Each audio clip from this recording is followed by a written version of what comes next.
Hindi story YouTube channel में आपका स्वागत है। नमस्ते दोस्तों, आज की कहानी है जादुई गधे की कहानी, अकबर बीरबल की कहानी। एक समय की बात है, बादशाह अकबर ने अपने रानी के जन्मदिन के लिए बहुत ही खूबसूरत और बेशकीमती हार बनवाया था।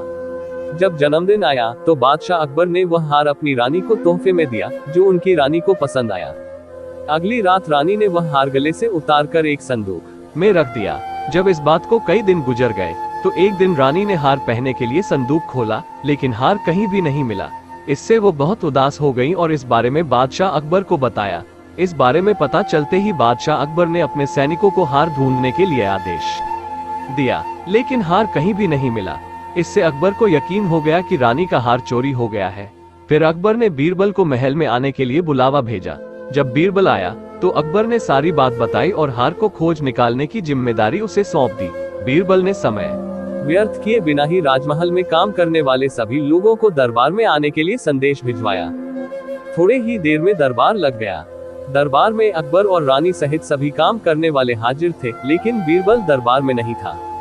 सभी बीरबल का इंतजार कर ही रहे थे कि तभी बीरबल एक गधा लेकर राज दरबार में पहुंच जाता है। देर से दरबार में आने के लिए बीरबल बादशाह अकबर से माफी मांगता है।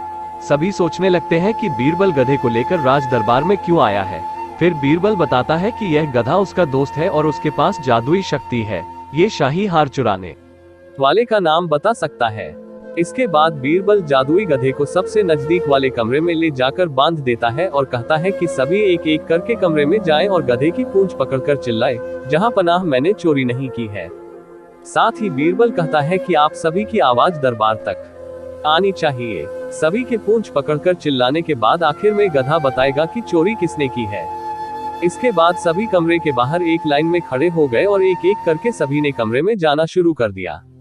जो भी कमरे के अंदर जाता तो पूंछ पकड़कर चिल्लाना शुरू कर देता, जहां पनाह मैंने चोरी नहीं की है। जब सभी का नंबर आ जाता है तो अंत में बीरबल कमरे में जाता है और कुछ देर बाद कमरे से बाहर आ जाता है। फिर बीरबल सभी काम करने वालों के पास जाकर उन्हें दोनों हाथ सामने करने को बोलता है और एक एक करके सभी के हाथ सूंघने लगता है।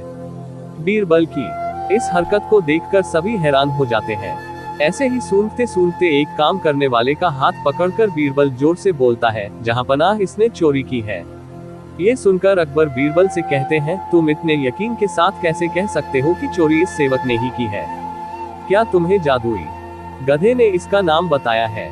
तब बीरबल बोलता है, जहां पनाह यह गधा जादुई नहीं है, यह बाकी गधों की तरह साधारण ही है। बस मैंने इस गधे की पूंछ पर एक खास तरह का इत्र लगाया है। सभी सेवकों ने गधे की पूंछ को पकड़ा, बस इस चोर को छोड़कर, इसलिए इसके हाथ से इत्र की खुशबू नहीं आ रही है। फिर चोर को पकड़ लिया गया और उससे चोरी के सभी सामान के साथ ही बेगम का हार भी बरामद कर लिया गया। बीरबल की इस अक्लमंदी की सभी ने सराहना की और रानी ने खुश होकर बादशाह अकबर से उसे उपहार भी दिलवाया। कहानी से शिक्षा। इस कहानी से यह सीख मिलती है कि बुरे काम को कितना भी छुपाने की कोशिश करो, एक दिन सबको पता चल ही जाता है।